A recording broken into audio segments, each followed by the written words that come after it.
The Great Escape of John Dillinger, America's Most Wanted, and His Wooden Gun, 1934. March 1934, Crown Point, Indiana. Picture this.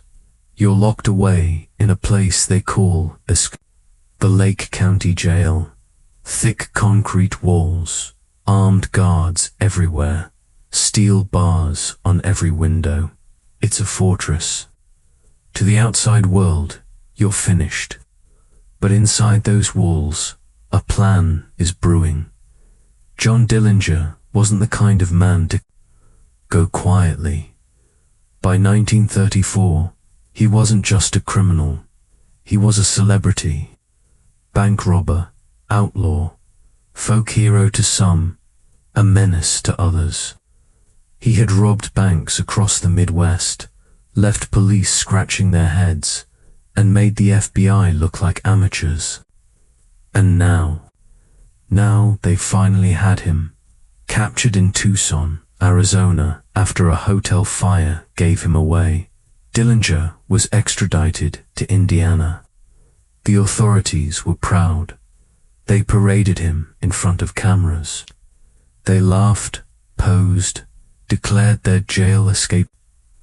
They thought the story was over. But for Dillinger, it had only just begun. The country in 1934 was a powder keg of frustration and fear. The Great Depression had gutted America. Banks collapsed, families lost homes, bread lines stretched for blocks. And when people are desperate, they look for symbols, even in outlaws. Dillinger became that symbol. Newspapers couldn't get enough of him. His mugshot was plastered across the front pages. Newsreels showed his smiling face. For some, he was the enemy. For others, he was sticking it to the system. But behind the charm and the grins was a dangerous man. Dillinger didn't play by anyone's rules, and he sure as hell wasn't finished. Lake County Jail in Crown Point was supposed to be the end of the line. Sheriff Lillian Holly and her deputies boasted that their facility was inescapable. Reporters flooded the jail for a glimpse of the infamous Dillinger dot. Photos from those days tell the story. Dillinger, cocky as ever, lounging with police, posing with the prosecutor, even flashing his famous grin for the cameras. What they didn't know was that behind the scenes, Dillinger was crafting the most audacious escape plan America had ever seen. The key to that plan, a gun, but not just any gun. A wooden one. No one agrees on the full details. Some say Dillinger carved it himself from a piece of washboard or a wooden shelf in his cell. Others claim an accomplice smuggled it in. What is known is this: it wasn't much to look at, just a crude shape, darkened with shoe polish. But in the shadows of a tense jail, with nerves frayed and fear thick in the air, it might as well have been a real firearm. March 3rd, 1934, Dillinger made his move. Concealing the wooden gun under his coat, he confronted a guard, calm, confident. "Don't be a hero," he warned. It worked. The guard, and then others, froze. Dillinger systematically took control of the jail, locking guards in cells, collecting keys, and seizing real weapons along the way. The final step, the getaway, and Dillinger did it with flair. In the parking lot sat Sheriff Holly's personal Ford V8, a gleaming, powerful police car. Dillinger slid behind the wheel like he owned the place. He revved the engine, tipped his hat, and drove straight through the front gates. The so-called escape-proof fortress, left in the dust, The humiliation was instant. Newspapers had a field day. Dillinger escapes with wooden gun. The headlines screamed.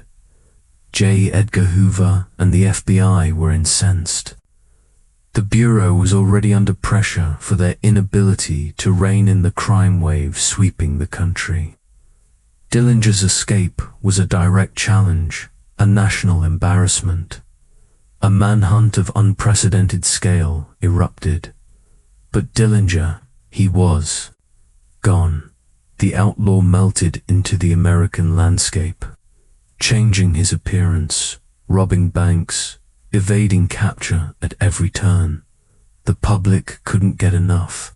He was public enemy number one, but to many, he was a Depression-era Robin Hood, exposing the incompetence of the authorities. The reality. He was a cunning, dangerous man who played every angle. For months, Dillinger stayed ahead of the law. He slipped through roadblocks, vanished into the night, and left frustrated cops chasing shadows. But even for the most legendary outlaws, the clock eventually runs out. On July 22nd, 1934, Dillinger walked out of Chicago's Biograph Theater and into an FBI ambush, an informant. The woman in red had tipped off the feds as Dillinger exited the theater. Agents opened fire. The outlaw fell to the sidewalk. The most famous criminal in America lay dead. His reign was over, but the legacy that lives on to this day. The Crown Point escape remains one of the most unbelievable jailbreaks in US history. A man with nothing but a wooden gun, nerves of steel, and a grin that taunted the system, walking out of an escape-proof jail, stealing a police car, and driving straight into legend, hero or villain, criminal or folk hero. However you see John Dillinger, one truth remains. When it comes to great escapes, nobody did it quite like him. The early 1930s were a time America had never known. The Great Depression had slammed into the country like a freight train barreling out of control. Banks failed in staggering numbers, wiping out savings built over lifetimes. Factories closed their doors, leaving millions jobless, wandering the streets in search of work or even just a meal. Soup kitchens stretched in long lines down city blocks, a grim reminder of the desperation gripping the land. Homes were lost. Dreams were shattered. Fear, frustration, and bitter resentment settled deep into the bones of the nation. It was a dark, uncertain time, a time when people started looking for heroes in the most unexpected places.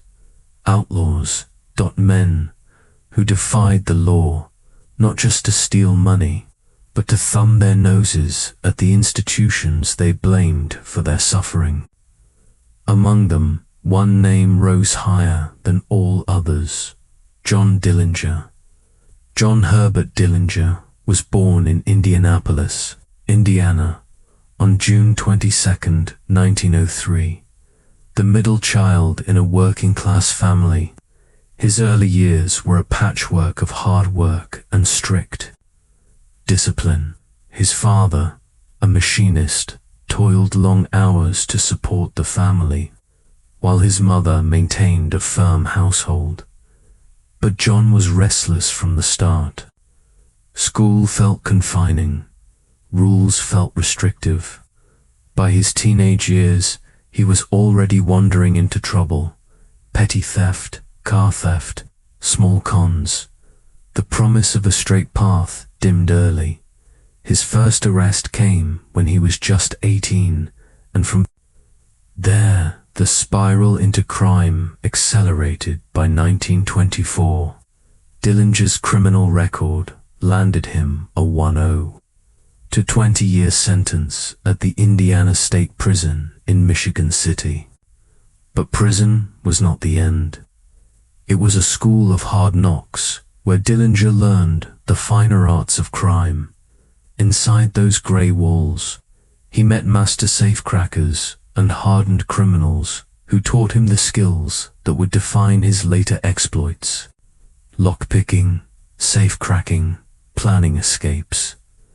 These were lessons he absorbed, turning him from a small-time thief into a man capable of challenging the law itself. Dillinger was paroled in May 1933, stepping back into a world battered by the Depression. Honest work was scarce, and old temptations called loudly. He soon fell back into crime, but now, with greater ambition. His first daylight bank robbery in Mooresville, Indiana, shocked the region. He quickly built a gang and began robbing banks across several states with ruthless efficiency. When the law finally caught him in January 1934, locking him in Lake County Jail in Crown Point, deemed escape-proof, no one expected what came next. On March 3, 1934, armed only with a wooden gun carved by an accomplice and painted black, Dillinger bluffed his way out, locking guards in cells and disappearing into the night. The headlines exploded. Dillinger breaks out again. The FBI, under J. Edgar Hoover, declared him public enemy number 1. Dillinger wasn't just a criminal. He was a showman. He wore tailored suits and fedoras, flashing a devil-may-care grin. During robberies, he sometimes gifted flowers to female tellers. Rumors spread that he burned mortgage documents in vaults, symbolically freeing struggling families from debt, true or not. It added to his myth. His gang struck quickly, leaving law enforcement baffled and the public captivated. The FBI launched a nationwide manhunt. Hoover was determined to bring Dillinger down. Rumors flew about plastic surgery and altered fingerprints. The agents chased shadows while Dillinger slipped away time and again. Then, on July 22, 1934, at Chicago's Biograph Theater, Dillinger's luck ran out. Attending a movie with Anna Sage, a brothel madam turned informant, federal agents closed in. Shots rang out in the street. Dillinger fell, shot 3 times in the back. His reign was over. His death didn't end his legend. Thousands attended his funeral. Conspiracy theories flourished. Was it really him? Had he escaped one last time? Hollywood immortalized him as a symbol of rebellion during America's darkest hours. A criminal, yes, a folk hero. To some, John Dillinger's story is a tale of desperation, daring, and the fine line between legend and reality, a mirror reflecting a nation on edge. The winter of 1934 was drawing to a close, but the cold that gripped America went far beyond the weather. The Great Depression had shaken the nation to its core, leaving millions without jobs, homes, or hope. In cities like Chicago, Detroit, and Indianapolis, the streets were filled with the weary faces of those who had lost everything. Banks, once the pillars of prosperity, were now seen as symbols of greed and betrayal. Soup kitchens served long lines of desperate men and women, and whispers of unrest floated in the bitter wind. In this fractured landscape, a figure emerged whose name would be etched into American folklore: John Dillinger. To some, he was a ruthless criminal, a cold-hearted bank robber who left a trail of chaos in his wake. to others, especially those beaten down by the relentless hardships of the era. He was a daring Rablar man who thumbed his nose at the establishment and lived free. In defiance of the system that had failed them all, John Dillinger was no ordinary outlaw. His exploits were more than mere crime, they were a spectacle. He robbed banks with boldness and precision, often in broad daylight. He escaped captivity with an audacity that seemed almost theatrical, and with each headline that screamed his name, he grew larger than life. But legends have their shadows, and the law was determined to bring Dillinger to justice.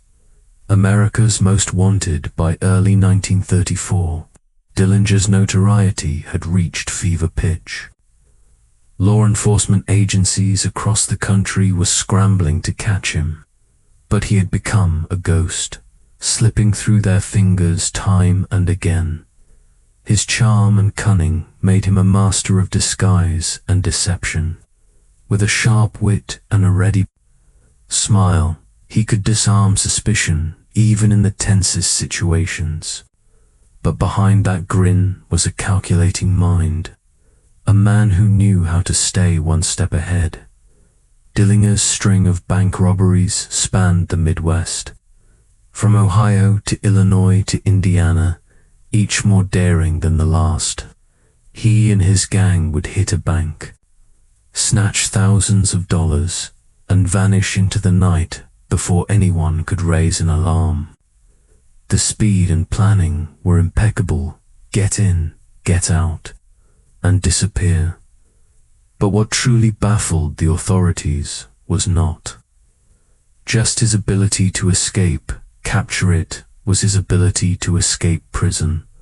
The escape that shook the nation. In March 1934, Dillinger was locked away in the Lake County Jail at Crown Point, Indiana. The sheriff had boasted to reporters that his jail was escape-proof, confident that Dillinger's days of freedom were over. Yet, in an act that would stun the country, Dillinger walked out of that jail just days later. And he did it with nothing more than a wooden gun, a crude imitation carved and painted to look real. The story spread like wildfire. The outlaw who had fooled the FBI, the lawmen, and the press had simply bluffed his way to freedom. For Dillinger, it was a victory that only deepened the legend and only intensified the word determination of the law to catch him. The manhunt begins with the nation's eyes fixed on him. Dillinger became the most wanted man in America. The FBI, still a relatively young agency, was under immense pressure. J. Edgar Hoover, its director, saw Dillinger as a personal challenge and a test of the Bureau's capabilities. The government poured resources into the hunt. Agents were dispatched across multiple states, informants were recruited, and every lead was followed. The media frenzy only added fuel to the fire, with newspapers printing pictures of Dillinger and his gang, urging the public to aid in his capture. Despite all this, Dillinger managed to stay ahead. His gang operated with a loose but effective code of secrecy, moving frequently and changing appearances. He was a ghost, slipping past checkpoints and disguising himself with fake mustaches and hats. Still, the noose was tightening. Cracks in the armaments of constant pressure began to take their toll. The stress of running and hiding led to mistakes. In one instance, a getaway car was abandoned too close to a crime scene, and the police were able to collect fingerprints that linked back to members of Dillinger's gang. This small slip allowed investigators to connect some dots. Moreover, Dillinger sometimes appeared in public without sufficient disguise, raising suspicions among local police officers. Behind the scenes, paranoia and distrust started to grow within.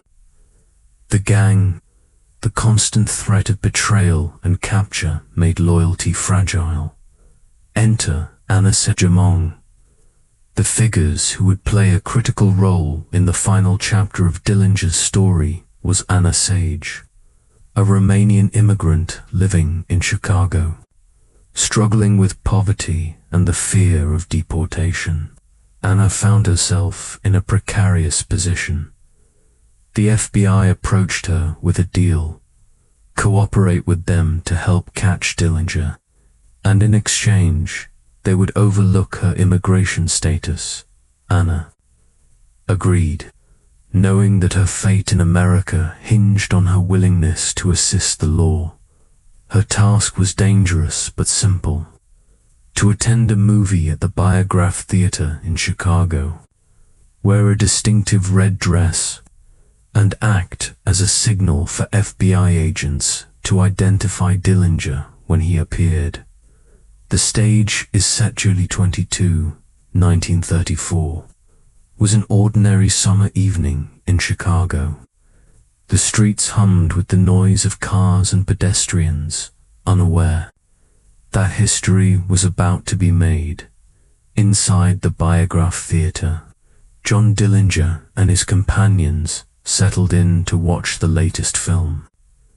Dillinger, confident and perhaps complacent, did not suspect that he was walking into a trap.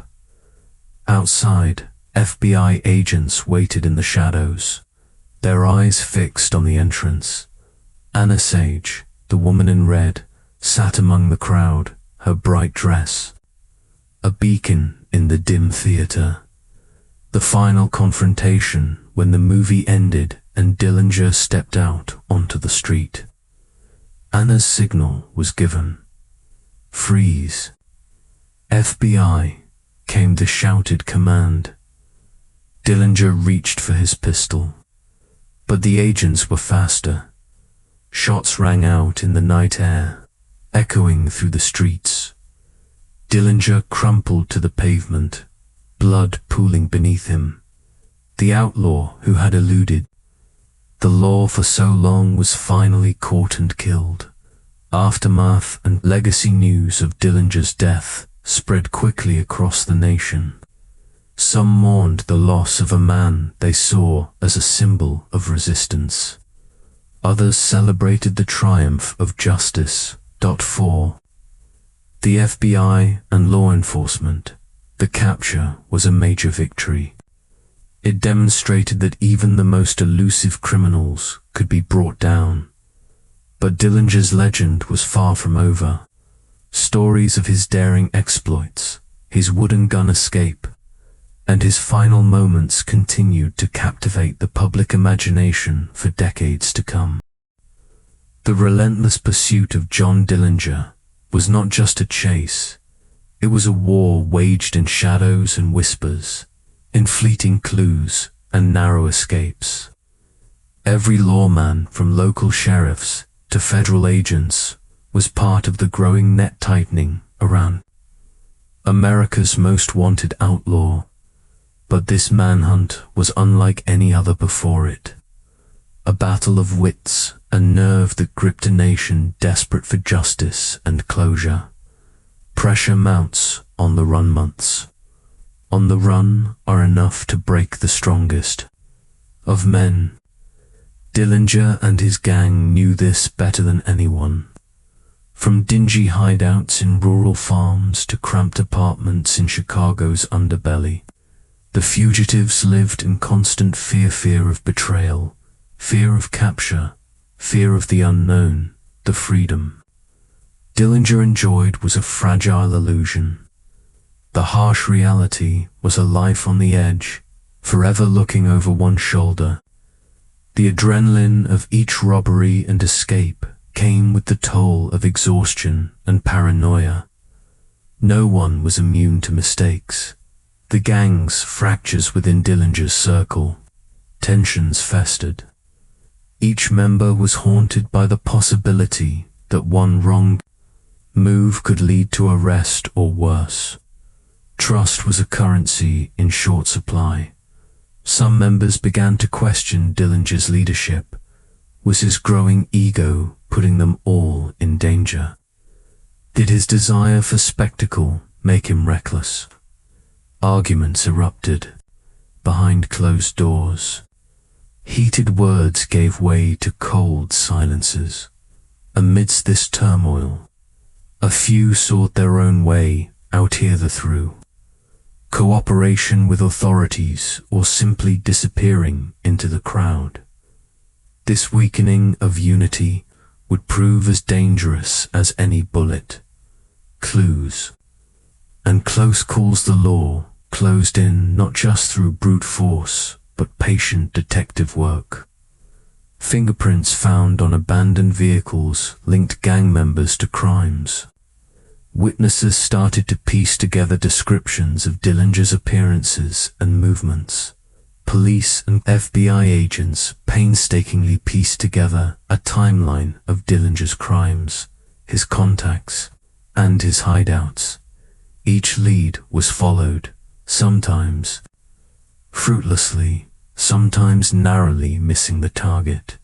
The chase was a relentless game of shadows, with Dillinger constantly changing disguises, fake mustaches, different hats, even altered hairstyles to confuse his pursuers. Anna Sage's story, Anna Sage's journey to that fateful night, was fraught with hardship and desperation. Born Anna Komponak in Romania, she had emigrated to America with dreams of a better life. Instead, she found herself trapped in the margins, working as a brothel madam, struggling with poverty and fearing deportation due to her precarious immigration status. When the FBI approached Anna with an offer, help us catch Dillinger, and we'll help you stay in the country, she faced a difficult choice. The alternative was uncertain and frightening. With a heavy heart and steely resolve, she agreed, becoming the woman in red. Her role was simple in theory, but fraught with risk. Anna would attend a movie screening where Dillinger was expected. Wearing a vivid red dress, she would help agents identify the outlaw when he emerged. The bright dress was no accident, it was a beacon amid a sea of neutral colors.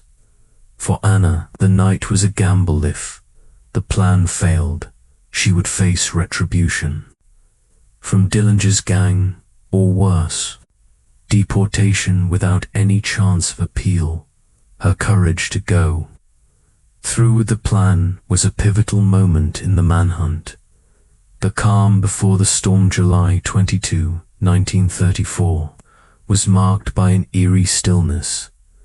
Chicago simmered beneath a thick summer haze, the streets buzzing with ordinary life. Dillinger, perhaps sensing the pressure mounting, had been cautious. But he craved normalcy only for a brief moment. The Biograph Theatre offered a temporary refuge, a chance to blend in with the crowds and escape the endless pursuit. Inside, Dillinger sat, his mind racing with plans and contingencies. The net team, FBI agents and local police positioned themselves carefully. They knew the stakes. Dillinger's capture would be a defining moment for law enforcement and for a nation eager for heroes. The agents waited in the shadows, eyes scanning every face, every movement. Anna Sage sat among them, her red dress glowing softly in the dim theater light. The signal they all waited for, the moment of truth when the movie ended and Dillinger stepped into the night. Fate had sealed its course. Anna's signal was clear. Agents shouted commands, guns drawn. Dillinger reacted instantly, reaching for his weapon. But he was outnumbered and outmatched. Gunshots echoed down the street. Dillinger fell, his life spilling. onto the concrete. The end of the chase in that instant. The man who had haunted the American imagination was no more. The outlaw's reign of defiance was over, but his story of cunning, rebellion, and a wooden gun escape was just beginning to enter legend. The night air hung heavy as Chicago bore witness to the dramatic end of one of its most notorious fugitives. John Dillinger, the man who had once mocked the law with a wooden gun and a cocky grin, lay motionless on the cold pavement, his life slipping away beneath the glare of streetlights and the watchful eyes of the Federal Bureau of Investigation. Shockwaves across a nation. News of Dillinger's death spread rapidly, igniting reactions that rippled across the United States. Newspapers splashed the grim headlines across their front pages. Public Enemy #1 dead blared in bold letters. Radios broadcast the breaking news into homes from bustling cities to remote towns. For some, Dillinger's demise was a victory for justice and order, a symbol that the long arm of the law could indeed reach even the most elusive criminals. Law enforcement officers celebrated quietly but proudly, their relentless efforts finally vindicated. Yet for others, especially those still grappling with the hardships of the Great Depression, Dillinger's fall was bittersweet. To them, he had been more than a criminal. He was a symbol of defiance, a man who dared to challenge a system that seemed rigged against the common person. The man behind the legend John Herbert Dillinger was not a hero. His life was a patchwork of crime, cunning, and survival instincts honed by desperation and opportunity. He was a man who exploited the vulnerabilities of a broken system, robbing banks not out of altruism, but self-preservation and greed. But his charisma, his ability to escape, capture, and his audacious jailbreaks elevated him beyond the ordinary criminal.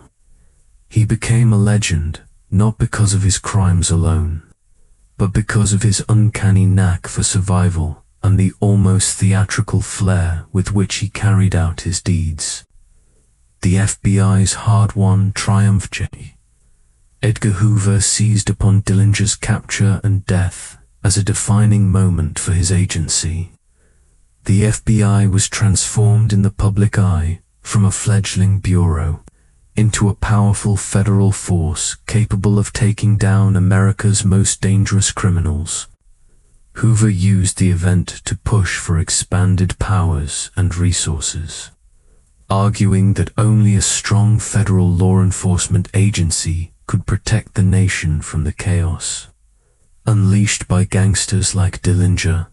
The capture of Dillinger became a case study in modern law enforcement tactics. The use of informants like Anna Sage, surveillance, coordination between agencies, and the strategic deployment of agents. Anna Sage, the woman in Radonna Sage's role in Dillinger's downfall, was pivotal yet bittersweet. Known as the Woman in Red due to her distinctive dress during the fateful night, she had risked everything to assist the FBI in exchange for protection from deportation. After the capture, Anna's life was far from secure. She lived quietly and under the constant shadow of her involvement, aware that she had sealed the fate of a man who was once her companion. In 1941, she passed away, a figure shrouded in the complicated legacy of loyalty and survival. The wooden gun that fooled them all among the many tales from Dillinger's saga. None captured the imagination quite like his escape from the Crown Point jail using a wooden gun, carved and painted to look like the real thing. The wooden firearm was a symbol of ingenuity and daring. It represented the thin line between illusion and reality, and how sheer nerve could overturn the seemingly impossible. That escape became an enduring image in American folklore, a testament to Dillinger's cunning and the limits of the law's reach. A legend etched in time, though Dillinger's life ended violently on that July night. His story continued to resonate through decades of popular culture.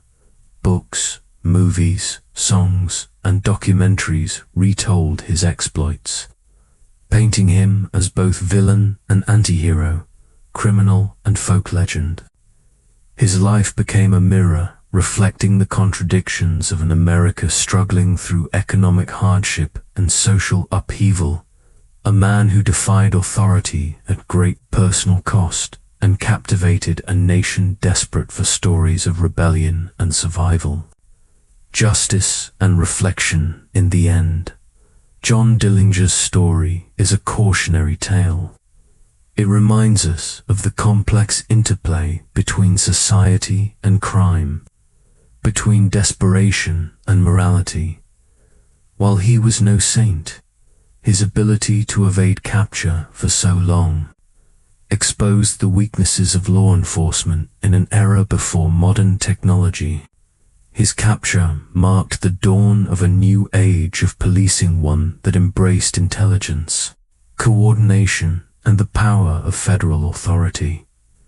Closing thoughts. The law caught up with John Dillinger, not just through guns and bullets, but through persistence, innovation, and the sacrifices of many, including a woman in red.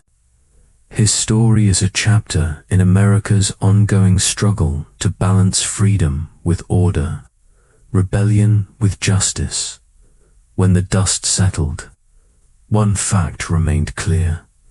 No one escaped the law quite like John Dillinger, and no one left a legacy quite like his. March 1934. Lake County Jail in Crown Point, Indiana, sat like a fortress of cold stone and iron bars. Its walls, thick and unyielding, had earned a reputation as escape-proof. For the local sheriff and his deputies, the jail was a symbol of law and order in a time when both felt fragile. But inside those walls, a different story was unfolding. John Dillinger, the man who had terrorized the Midwest with his daring bank robberies and legendary escapes, was locked behind those bars. Yet the confident smirk that played on his lips told a different truth. This was no ordinary prisoner, and this was no ordinary jail. The man behind bars, Dillinger, was a study in contradictions. To the outside world, he was a charismatic outlaw, handsome, quick-witted, and utterly fearless. Behind closed doors, he was a meticulous planner, a man who studied every detail, every weakness. His arrest was a blow to his freedom, but not to his resolve. If anything, it only sharpened his focus. Each day behind bars was a test of patience, but also an opportunity to observe the guards, to memorize routines, to find cracks in the system. The jail, a fortress, on paper, the Lake County Jail was built to hold the worst of criminals. Thick concrete walls, iron bars on every window, and a staff confident in their control. Sheriff Lillian Holly, one of the few female sheriffs in the country, oversaw the jail with a firm hand. She believed in the strength of her facility, boasting it was escape-proof, a statement she made proudly to the press, to the outside world. This jail was a tomb for Dillinger, but inside it was the stage for a different kind of drama. The plan takes shape. Dillinger wasted no time analyzing his surroundings. He watched the guards' shifts, noted the placement of keys and weapons. and mentally mapped the layout of the facility. But his greatest asset was his mind. He knew brute force wouldn't win the day. Instead, deception, timing, and nerve would be his weapons. And most importantly, a trick so bold it seemed impossible. A gun carved from wood. Crafting the illusion, the idea of a wooden gun was born out of necessity and daring, in a place where metal detectors were unheard of and trust was sometimes misplaced. Dillinger and his fellow inmates scavenged bits of wood, scraps from beds, and even washboards to shape the weapon. With painstaking care, the wooden gun was whittled down, shaped, and painted with black shoe polish to give it the illusion of real metal. Under dim light, the crude firearm looked deceptively authentic. The psychology of the bluff what made the wooden gun so powerful wasn't its physical threat. It was the belief it inspired in the tense environment of a jail. When a man points what appears to be a loaded gun, hesitation can become deadly. Fear is a weapon more effective than bullets. Dillinger understood this better than most. His confidence, calm voice, and piercing stare transformed a simple carved piece of wood into a tool of command. The night approaches as March days slipped by. The tension built. Dillinger waited for the perfect moment when the guards would be least alert, when his bluff would carry the most weight. He practiced his demeanor, his words, and his movements. The jail was silent, but alive with anticipation. Every creak of a floorboard, every muffled footstep echoed through the corridors. Outside, the world moved on, unaware that history was about to be made within these walls. The escape begins on the night of the escape. Dillinger moved with calculated calm, with the wooden gun concealed beneath his coat. He approached the guard on duty. His voice was steady but commanding. "Don't be a hero," he said simply. The guard froze. In that moment, the illusion became reality. The shadows inside the Lake County jail stretched long and dark, cloaking the cold concrete corridors in silence, broken only by the occasional shuffle of footsteps and the distant hum of the city outside. Every guard on duty was alert, or so they believed, but none could have imagined the audacity of the man waiting patiently behind bars. John Dillinger, a calm before the storm. Dillinger's heart beat with a steady rhythm. Betraying no sign of the storm he was about to unleash, he had rehearsed every word, every gesture. The wooden gun tucked safely beneath his coat was a masterpiece of deception, a symbol of sheer bravado. He stepped out of his cell, the echoes of his footsteps swallowed by the cold stone. As he approached the guard station, the weight of the moment pressed down on him, the first encounter. The guard looked up, a flicker of surprise crossing his face as Dillinger neared. "What are you doing out here?" the guard demanded, hand instinctively drifting toward his own holster. Dillinger reached beneath his coat, his fingers wrapping round the wooden grip of the gun. In a fluid motion, he drew it and leveled the barrel. "Don't be a hero," he said, voice low and steady. For a moment, time seemed to freeze. The guard's hands stopped mid-motion. His eyes locked on the weapon that looked all too real. The power of perception, that moment of hesitation, was all Dillinger needed. The wooden gun, a symbol of terror forged from nothing but wood and polish. transformed the guard's certainty into fear.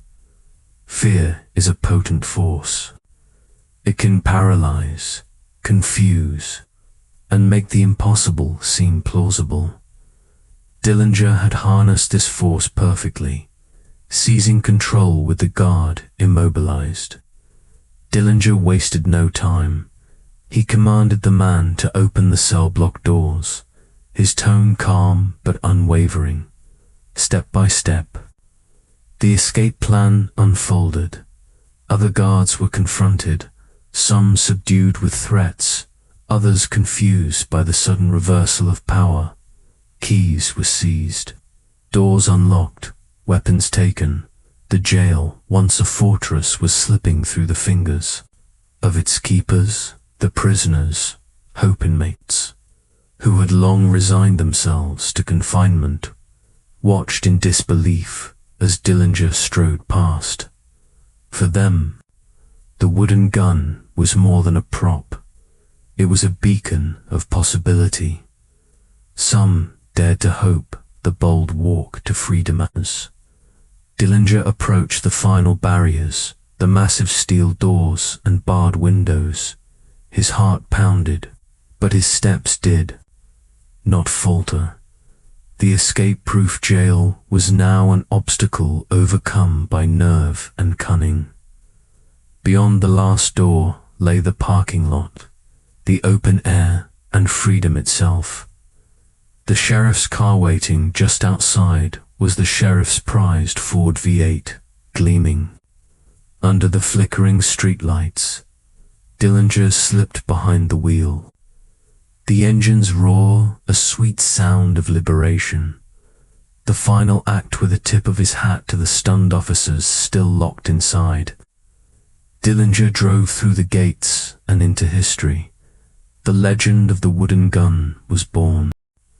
A nation stunned news of John Dillinger's improbable escape from the supposedly escape-proof Lake County Jail spread like wildfire. Newspapers across the country screamed the headlines. Dillinger walks out with wooden gun. The story captured the imagination of a desperate nation in small towns and big cities alike.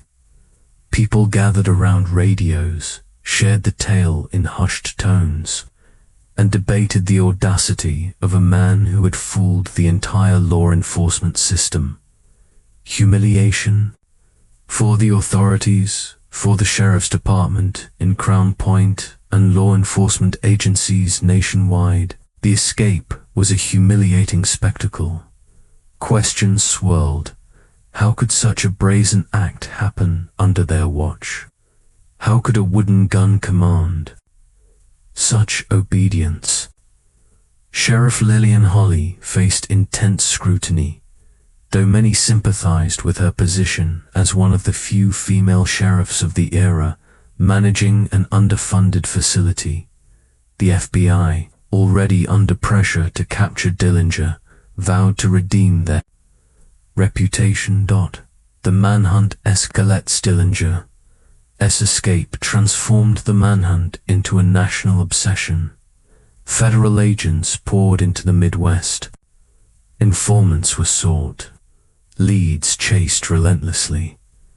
Dillinger's face was plastered on wanted posters everywhere, and the government increased rewards for information, leading to his capture. The outlaw on the run despite the manhunt's intensity. Dillinger's legend only grew. He continued robbing banks, evading capture with uncanny skill. His confidence was boosted by the wooden gun escape, a story he didn't hesitate to let spread. The psychology of fear and myth Dillinger had mastered. Not just the physical act of evading the law, but the art of myth-making. The wooden gun was a symbol, a testament to audacity, ingenuity, and fear's power. It illustrated how perception can shape reality, especially intense, high-stakes moments. Legacy of the escape decades later. The wooden gun escape remains one of the most legendary prison breaks in American history. It inspired books, films, and folklore, a reminder that sometimes courage and cleverness can topple even the most daunting walls. Closing. Reflection. John Dillinger's wooden gun escape was more than a simple jailbreak. It was a story about daring, deception, and the blurred lines between reality and illusion. A story that has endured, echoing through the years as a symbol of rebellion in desperate times. The air inside the Lake County Jail was thick with a silence that felt more like a weight pressing down on every soul trapped within its walls. It was late at night, but the shadows seemed restless, as if the very bricks and iron bars sensed the coming storm. John Dillinger, locked inside one of the most secure jails in the country, sat quietly on the edge of his cot. His eyes, sharp and calculating, flicked toward the narrow slit of his cell door. Around him, the faint sounds of guards pacing echoed through the corridors, punctuated by the occasional distant cough or creak. But for Dillinger, this silence was a canvas, a blank stage upon which he was about to paint his most daring masterpiece, a mind at working like the other inmates who passed time in nervous chatter or resigned silence. Dillinger's mind was constantly working. He replayed every detail he had memorized since his arrival. The guards' routines, the placement of keys, the weak spots in the prison's design. He was no stranger to escape. He had walked out of smaller jails before. But this fortress in Crown Point was different. It was supposed to be impossible, but Dillinger had never been a man to accept impossibility. The tools of deception, his greatest weapon, hidden just beneath his coat, was something no one would suspect. A wooden gun, crafted meticulously from scraps of wood and painted with black shoe polish. It was a masterful illusion in the low light of the jail. It looked deadly real, but it was more than just a prop. It was a symbol of audacity and nerve, a gamble on fear and perception. Waiting for the perfect moment, the hours crawled by as Dillinger bided his time. He knew the escape would require flawless timing and nerves of steel. One misstep, one hesitation, and the entire plan would collapse as he lay awake that night. Every sound became amplified. The shuffle of a guard's boots, the murmur of distant voices, the subtle click of metal keys. He waited for the moment when the guards were least vigilant, when the tension in the jail was at its lowest. The first step toward freedom finally. The moment came, with slow, deliberate movements. Dillinger rose from his cot, his wooden gun concealed beneath his coat. He stepped into the corridor. Each footfall echoed loudly in the stillness. Ahead, a guard glanced up, surprise flickering across his face. Dillinger's voice was steady as he spoke the words that would change everything. Don't be a hero. That moment marked the beginning of an escape that would shock a nation, humiliate the authorities, and etch Dillinger's name forever into American legend. The words, "Don't be a hero," echoed through the dimly lit corridor like a command issued from the shadows themselves. The guard's hand hesitated near his holster, his eyes flicking to the object hidden beneath Dillinger's coat. The shape of the wooden gun was unmistakable, convincing enough to freeze the guard in place. Dillinger's calm confidence twisted the atmosphere. What should have been a routine night shift turned into a sudden test of nerve for everyone involved. Seizing. The moment Dillinger's voice was low but carried an unyielding authority. Keys, now. The guard's eyes darted around, panic creeping in, but his hands trembled as he reached for the keys at his belt. Step by step, Dillinger moved deeper into the jail, blocking exits, corralling guards, and demanding compliance. With an iron will disguised by an effortless charm, each door he opened, each key he seized, peeled back layers of the jail's defenses. The guard's dilemma for the officers caught in this unexpected takeover. Confusion battled with instinct. Some reached for their weapons, only to be stopped by the threat of the gun, real or not. Others froze, uncertain whether this was a prank or a deadly serious revolt. Dillinger capitalized on every flicker of doubt, pushing forward with ruthless efficiency, locking up the keepers in a masterstroke. Dillinger rounded up the guards into a single cell, locking them inside as prisoners of their own fortress. The irony was sharp. The jailers now confined by the very man they sought to contain, with their keys confiscated, and their weapons taken, Dillinger held complete control. The final barrier, the last gates and bars loomed ahead, cold and unforgiving. Dillinger paused for a moment, feeling the weight of what lay beyond freedom, but also the unknown dangers of the outside world. With one final glance back at the subdued guards, he stepped through into the night outside. The air was cool, filled with the distant sounds of the waking city. Waiting was the sheriff's Ford V8, a sleek, powerful machine, gleaming under the street lights. Dillinger slid behind the wheel, the engine roaring to life with a victorious growl, a legend in motion with a confident tip of his hat to the officers still trapped inside. Dillinger drove through the front gates and into the night, an outlaw once again free, and a story forever immortalized. The alarm bells ring the moment John Dillinger roared away in the sheriff's Ford V8. The jail erupted into chaos. Guards scrambled to unlock the cell doors and raise alarms.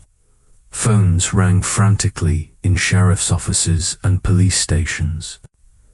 Radio dispatches crackled with urgency. News traveled fast. America's most wanted man was on the loose once again. The manhunt goes national-local law. Enforcement agencies quickly realized this was no ordinary prison break. Federal agents were called in. The FBI, still growing in power and influence, mobilized a massive manhunt. Teams scoured towns and highways, tipping off roadblocks, questioning suspicious characters, and coordinating with informants. The nation held its breath as the chase intensified. The public's reaction, fear and fascination. Dillinger's escape sparked a whirlwind of public emotion. Many feared for their safety, worried the notorious outlaw might strike again, yet others couldn't help but admire the sheer audacity of his escape. To some, Dillinger was a symbol of defiance against the system, a folk hero in hard times. Songs, newspapers, and radio shows spread his story far and wide. J. Edgar Hoover's determination for FBI Director J. Edgar Hoover, Dillinger's escape, was a personal affront, determined to restore his bureau's credibility. Hoover poured resources into the hunt, The FBI enhanced surveillance methods, deployed more agents, and leveraged informants. He vowed to end Dillinger's reign once and for all. Dillinger's life on the run. Meanwhile, Dillinger continued his crime spree, robbing banks, evading capture, and changing appearances. His confidence only grew, fueled by the legendary wooden gun escape. But with every step, the noose tightened. The end of the road, months later, the chase, culminated outside Chicago's Biograph Theater. An informant, known as the Woman in Red, tipped off federal agents. As Dillinger exited the theater, surrounded by agents, gunfire erupted. Dillinger fell, his life and era ending in a bloody collapse. A lasting legacy, though dead. Dillinger's legend only grew. His wooden gun escape became the stuff of folklore, symbolizing rebellion, audacity, and the blurred lines between truth and myth. His story influenced law, enforcement tactics, and popular culture for generations. The early morning sun cast long shadows over Crown Point, Indiana, as the first whispers of an unimaginable event began to ripple through the sleepy town. The Lake County Jail, once a symbol of security and order, had been undone by a single man wielding nothing more than a wooden gun and nerve of steel. John Dillinger, the country's most notorious outlaw, had walked out through its front gates while guards were locked away like prisoners themselves. For the local sheriff's department, the humiliation was immediate and profound. Sheriff Lillian Holly, one of the few women in the country to hold such a position, stood in the dim light of her office, the weight of the morning pressing down on her like a storm cloud. Reporters crowded the hallways, their eager questions a relentless tide.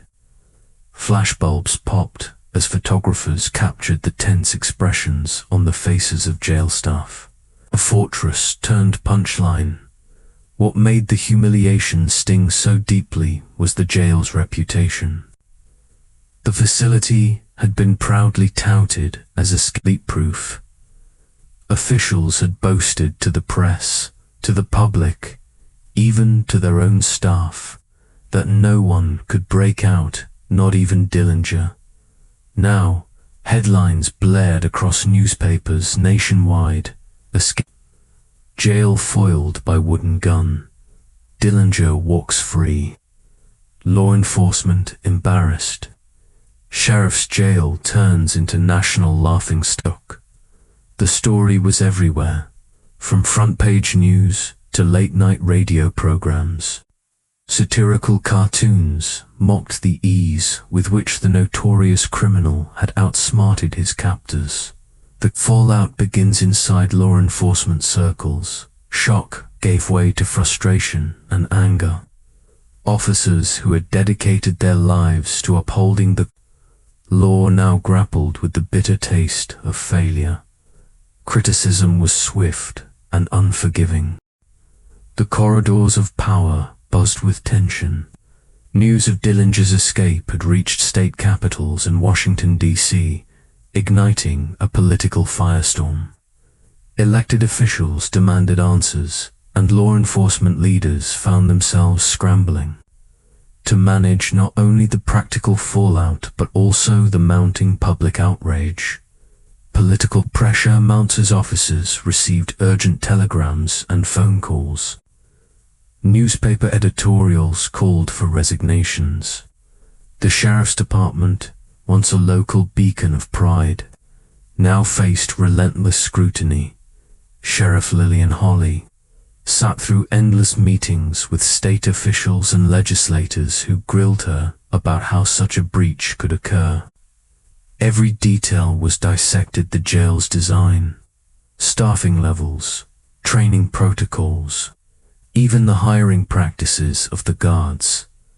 Despite her calm demeanor in public, inside she wrestled with waves of doubt and frustration. Investigations were launched immediately. Every guard on duty that night was questioned thoroughly.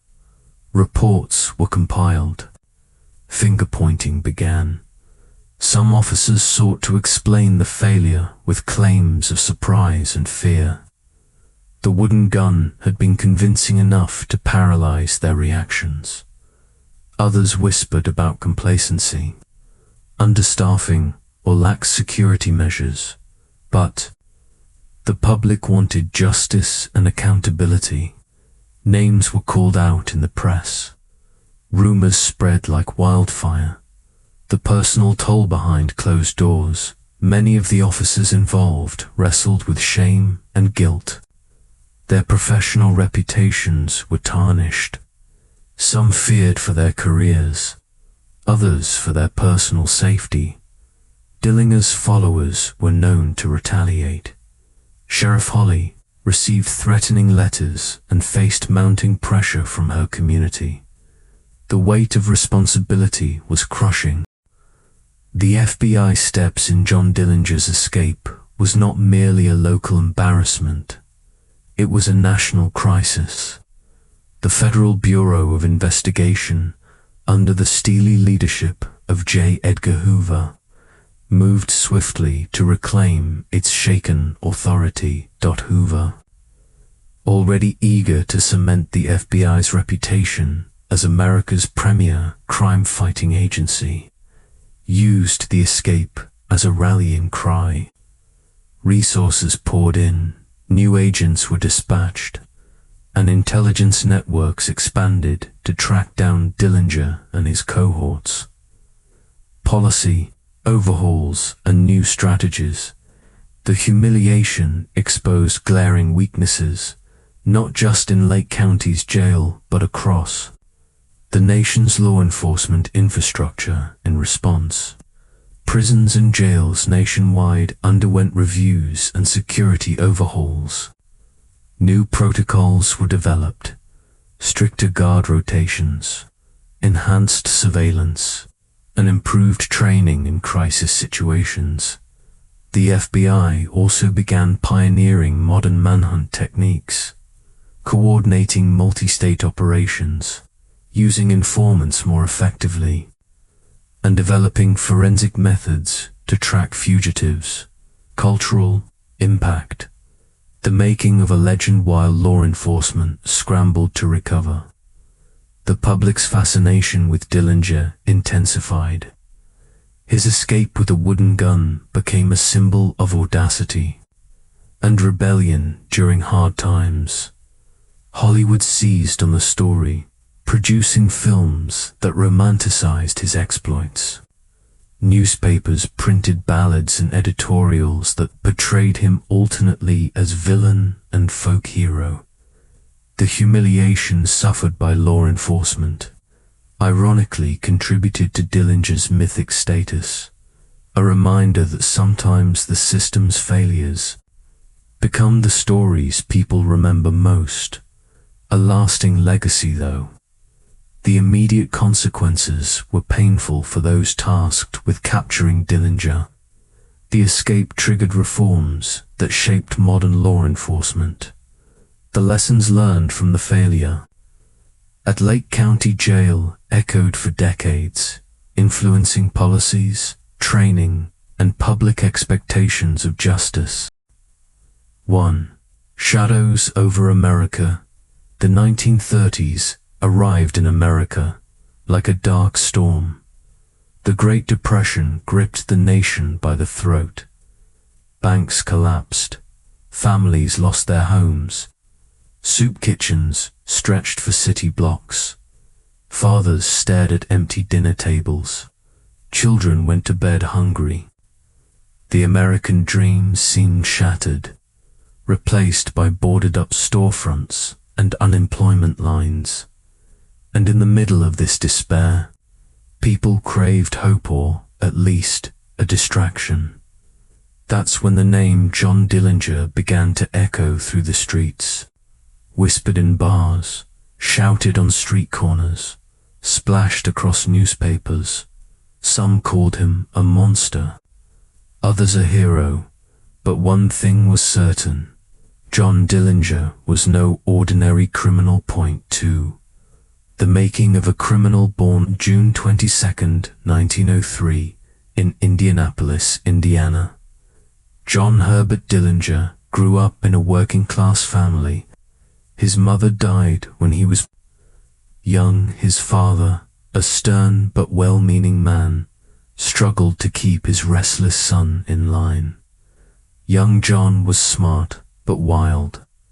School bored him. The streets, with their hustlers and pool halls, fascinated him. By his late teens, Dillinger had drifted into petty crime, car theft, fistfights, minor thefts.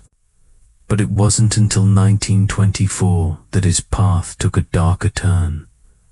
That year, at age 21, Dillinger attempted to rob a grocery store with a stolen gun. He was caught, tried, and sentenced to 10 to 20 years at the Indiana State Reformatory. For most men, prison would have been punishment. For Dillinger, it was a classroom. 3. The school of crime behind bars. Dillinger rubbed elbows with hardened criminals, bank robbers, safecrackers, career gangsters. They taught him the ropes, the mechanics of a heist, the art of deception, the importance of loyalty. Prison, intended to break his spirit, only sharpened his ambition. In the dark corners of that prison, Dillinger's legend was born, not yet on the front pages, but whispered among inmates. By 1933, with the country drowning in economic despair, Dillinger walked out of prison, a free man, a dangerous man, a man with a plan. 4. A nation ready for an outlaw America in 1933 was a powder keg.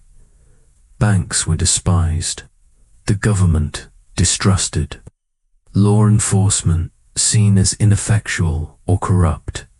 Into that atmosphere of resentment and hopelessness stepped John Dillinger, man willing to do what others only dreamed of, take on the system. His first robberies were swift, calculated, almost theatrical. He robbed banks in Indiana and Ohio, slipping away before the dust settled. He liberated former prison mates during bold raids, assembling a gang of seasoned criminals. With every heist, his name grew. With every escape, his legend expanded. The newspapers loved him.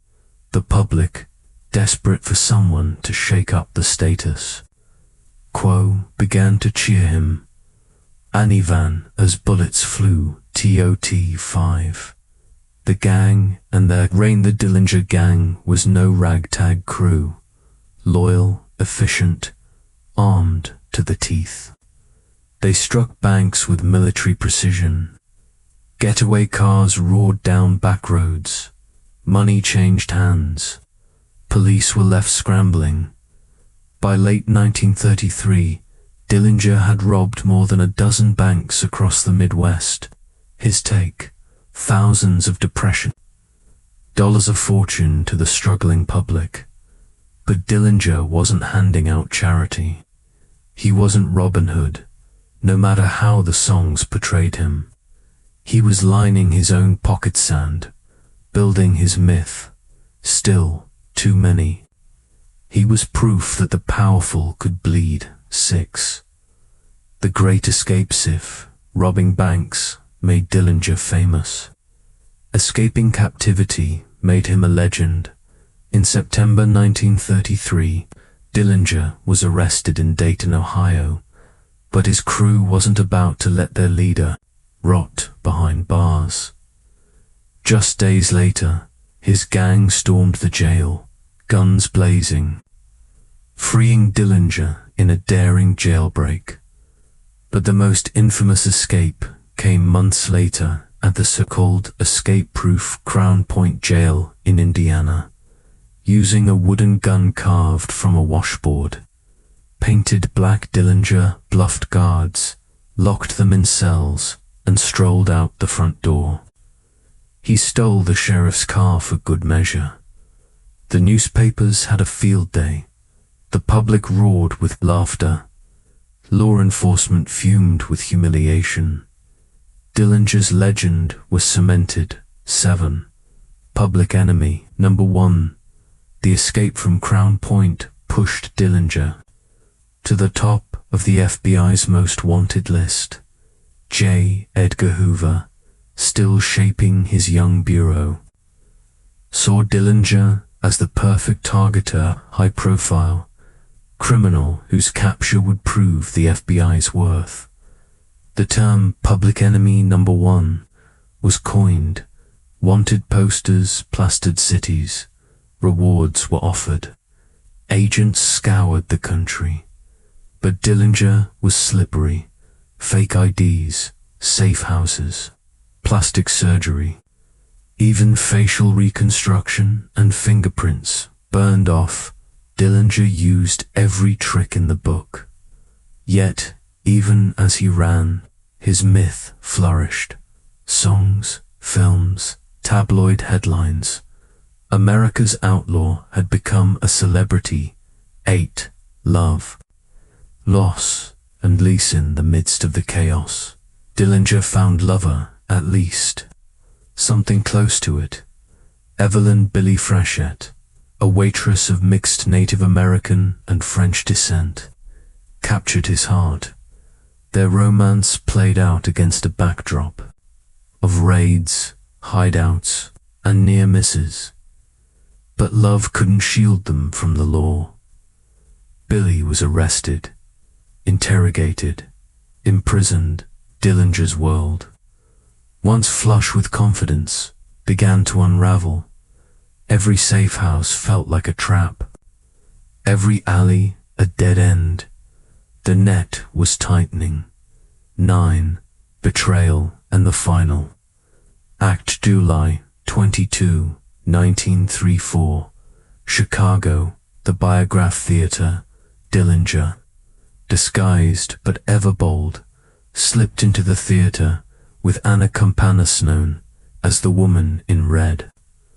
What he didn't know was that Anna had made a deal with the FBI in exchange for leniency. She'd betray him. As Dillinger left the theater, federal agents were waiting in the humid summer night. Shots rang out. Dillinger tried to run darting down an alley, but the bullets found him. He collapsed on the pavement, blood pooling beneath him. The outlaw was dead. 10. The death of a man, the birth of a legend. Crowds gathered. Flashbulbs popped. Body was displayed for the morbidly curious. Souvenir hunters snatched pebbles soaked in his blood. But death couldn't kill his myth. Songs were written. Films made. The debate raged. Was he a hero, a criminal, a symptom of a broken system? Historians still argue. What remains is undeniable. For a brief, turbulent moment, John Dillinger was more than a man. He was a symbol, a challenge to authority, a dark reflection of a nation's frustration. America's outlaw, then, now, forever. On the run for nearly 4 months after his audacious escape from the Crown Point jail, John Dillinger lived as a ghost. Headlines screamed his name, radio broadcasts warned of his presence, and the FBI plastered his face across the nation. But catching him, that was another matter entirely. Dillinger had always been slippery, but now, with his newfound fame as public enemy number 1, he became even harder to pin down.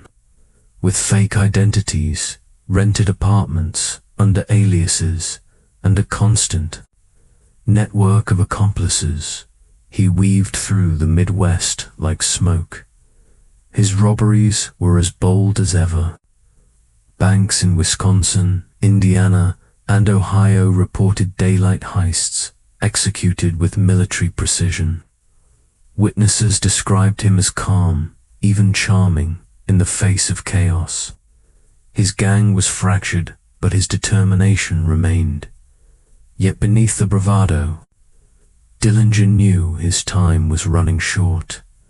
The FBI closes in J. Edgar Hoover, eager to prove the newly formed FBI's competence, made Dillinger's capture a national priority. Hoover's agents scoured the country, following every rumor and every half-baked lead. Informants were paid. Safe houses were raided. Friends and associates of Dillinger were interrogated, some turning against him under pressure. Despite the FBI's best efforts, Dillinger stayed ahead. But the net was tightening. Changing faces to outwit the authorities, Dillinger resorted to drastic measures. He underwent plastic surgery, attempting to alter his appearance and escape recognition. The procedure was crude by modern standards, painful and imperfect. Scars lingered, his features distorted, but the change was enough to buy time. Along with physical transformation, Dillinger burned his fingertips with acid, hoping to erase his fingerprints, but no amount of surgery could conceal the growing paranoia in his eyes. Love in the shadows. During his flight from the law, Dillinger's companion was Evelyn Billy Fratchett. Their relationship was a rare source of comfort in his increasingly dangerous life. Billy stood by him, despite knowing the risks. But their love story was destined for tragedy. In April 1934, Billy was captured by the FBI, interrogated, photographed, paraded before the media. She refused to betray him, but her absence left Dillinger isolated and vulnerable. The woman in red desperation breeds betrayal. Anna Komenak, a Romanian immigrant facing deportation, saw an opportunity to save herself. A known figure in Chicago's underworld. She had connections. One of those connections was John Dillinger. The FBI approached Anna, offering leniency in exchange for information. She agreed. Anna informed them that Dillinger planned to attend a movie at Chicago's Biograph Theater on July 22, 1934. The trap was set. The final night, the summer evening in Chicago, was stifling. The city's neon signs buzzed, the streets alive with chatter and laughter. Inside the Biograph Theater, audiences were engrossed in Manhattan melodrama, a film about crime, loyalty, and betrayal, a fitting backdrop for the night's real life. Drama. Outside, over 20 federal agents and police officers concealed themselves among the pedestrians. They waited, tense and ready. The chase at approximately 10:30 p.m. Dillinger emerged from the theater with Anna and another woman. Despite his altered appearance, the agents recognized him immediately. They moved in. Sensing the danger, Dillinger bolted. He dashed down a side alley, his footsteps echoing on the pavement. Gunfire erupted. A hail of bullets tore through the humid night. One struck Dillinger in the back of the neck, another in the chest. He stumbled, collapsing onto the sidewalk. The death of an outlawed Dillinger's body lay sprawled on the ground, blood pooling beneath him. The crowd gathered quickly. Some gasped in shock, others craned their necks for a glimpse of the infamous criminal. Photographers captured the moment. Reporters scribbled notes. John Dillinger, the charismatic outlaw, was gone. Public reaction news of Dillinger's death swept. The nation radio broadcasts interrupted programs with breaking news. Newspapers ran bold headlines. Dillinger dead. Public enemy number one killed in Chicago. The FBI celebrated, with J. Edgar Hoover claiming victory in the war against organized crime, but public sentiment was divided. Some rejoiced, relieved that the dangerous outlaw was gone. Others mourned the loss of a folk hero who, for better or worse, symbolized rebellion against a broken system. The legend lives on. Dillinger's death did not end his story. His grave in Crown Hill Cemetery became a pilgrimage site. Songs and movies romanticized his life. Conspiracy theories flourished, some insisting the FBI killed the wrong man. The facts were plain. John Dillinger's reign as public enemy number one was over, but his legend, that would never die. A fortress in Indiana in early 1934. The Lake County Jail in Crown Point, Indiana, was considered escape-proof.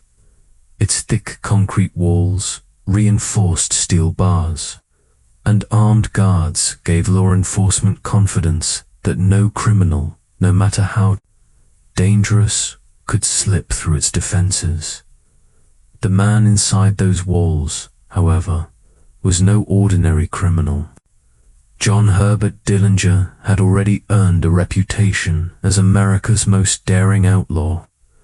To the authorities, he was public enemy number one. To the newspapers, he was headline gold. To the struggling public during the Great Depression, he was an enigma, part villain, part folk hero.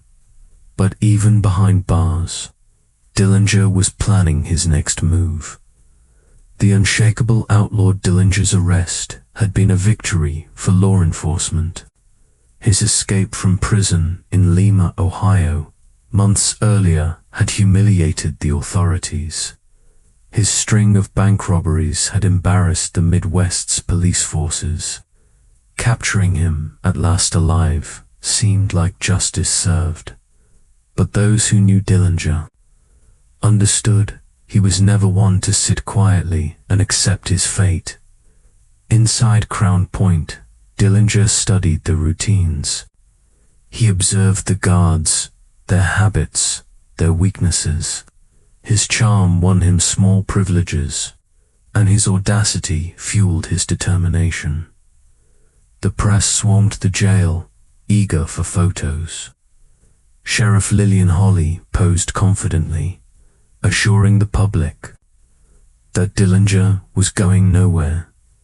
Dillinger, ever the showman, smiled for the cameras. But behind that grin, plans were taking shape. Crafting an escape, how Dillinger acquired the materials remains debated. Some say it was a broomstick. Others insist it was carved from a wooden washboard. What matters is what he created, a crude, hand-carved pistol, sanded down and painted black with shoe polish. A wooden gun, it was absurd. It was bold, but in Dillinger's hands, it was enough. Combined with his legendary nerve and quick thinking, that fake gun would become the most infamous tool in the history of American prison breaks. March 3rd, 1934, the escape that morning began. Like any other, guards performed their routines. Inmates went about their day. But by mid-morning, the air inside Crown Point shifted. Dillinger, armed with the wooden gun, confronted guard Sam Cahoon. Pointing the fake weapon, he ordered him to open the cell. Cahoon, caught off guard, complied. Within moments, Dillinger had taken real firearms from the jail armory. He corralled guards and inmates alike, locking them in cells. With cool efficiency, he took control of the jail. Some guards later admitted they thought the entire ordeal was a joke until they found themselves behind bars. Stealing the sheriff's car, Dillinger wasn't content with simply walking out. He made a statement. Outside the jail sat Sheriff Holly's personal Ford V8, a sleek, powerful police cruiser with a grin. Dillinger slid behind the wheel and drove off. The man who had humiliated law enforcement time and again had done it once. More escaping an escape-proof jail, armed with nothing but a wooden gun and audacity. National humiliation, the news spread like wildfire. Dillinger escapes with wooden gun. Public enemy outwits Crown Point jail. Outlaw steals sheriff's car in daring getaway. Law enforcement was humiliated. The public was fascinated. J. Edgar Hoover, determined to build the FBI's reputation, saw it as a personal affront. The Bureau doubled its efforts. The manhunt intensified. But for now, Dillinger was gone. The folk hero grows during the Great Depression. With banks failing and unemployment soaring, many viewed Dillinger's exploits with a mix of awe and resentment. Toward the establishment, he wasn't Robin Hood. He kept the money for himself, but his defiance captured imaginations. His escape from Crown Point, in particular, symbolized rebellion against authority. Songs were written, jokes were told. Some even speculated he possessed supernatural luck. Dillinger, for better or worse, was no longer just a criminal. He was a legend. Back on the run, the escape reignited Dillinger's crime spree. Bank robberies resumed. Safe houses shuffled. He altered his appearance through crude plastic surgery. He burned off his fingerprints. But even as he evaded capture, Dillinger knew the net was tightening. The FBI, embarrassed by the escape, poured resources into tracking him down. Dillinger's days of outwitting the law were numbered. The legacy of the wooden gun decades later. The Crown Point jailbreak remains one of the most audacious prison escapes in American history. Historians still debate the details. Some insist Dillinger had inside help. Others believe the guards were simply unprepared for his nerve. The wooden gun itself became a singular reminder that cunning, confidence, and boldness could topple even the most fortified institutions. Visitors to Crown Point today can see the sight, hear the stories, and marvel at how one man, with nothing but ingenuity and audacity, walked out of a fortress. Conclusion: nobody did it like Dillinger.